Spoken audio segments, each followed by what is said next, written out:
seller incubation. I think it's a phrase that we created and we've kind of coined, particularly within language services. And Mikhail, you were part of that seller incubation program because, you know, we start working with you long before the war, and our model here in Line People is typically within language services is that, you know, any broker fees associated with working with us usually is buy sides, and we had introduced you to quite a few companies, and for one reason or another in that model it didn't work. So in the end, what we did with you was we had you work with our seller agreement in order to reach large scale buyers. So, you know, we have large scale buyers that we work with that typically have revenue in billions as opposed to millions, and, you know, it's an opportunity for a smaller company to be able to access those buyers.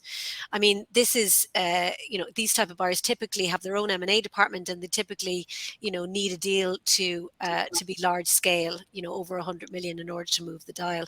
Is this something that you would recommend, you know, working with this type of an agreement, and what difference did it make for you, Mikhail? You rightly pointed out that we've been in contact for a number of years, and I did have contacts with other potential buyers, like through the, let's say, the regular way. Yeah.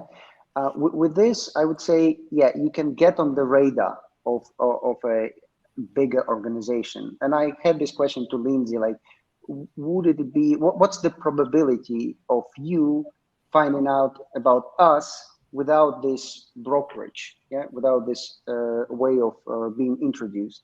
And to be honest with you, the probability is very low. So definitely that's one of the tools. If you are considering to sell, if you are considering to find a strategic partner, if you are considering to also stay in the game, because for me it was not an exit strategy. I still am hungry for the industry. That is a good scenario. You will get the chance to you know, put yourself in front of a bigger player and see if there is a match. So yeah, definitely I would recommend it. And of course, you have to evaluate and weigh all the options, because the agreement will also have some commercial responsibility on your side, etc. But you know, it's part of the formula. Yeah. Brilliant. And Lindsay, for you, just kind of the same question. What's the likelihood, do you think, that, you know, and what's the policy within Stagwell for this, and what's the likelihood that you would have been able to put this deal through if it was a case of, you know, you guys picking up the brokerage fees? I know it's policy. Yeah, I mean, Stagwell very publicly announced its intention to go about doing M&A and the budget for it. You know, you can look that up online. That's not an industry secret. And as you can imagine, therefore, is not necessarily short of offers, right?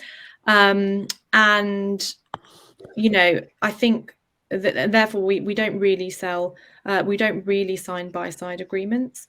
I think the other thing about sell-side agreements is, particularly in owner-operated businesses, it's a very strong indicator of willingness and readiness to sell.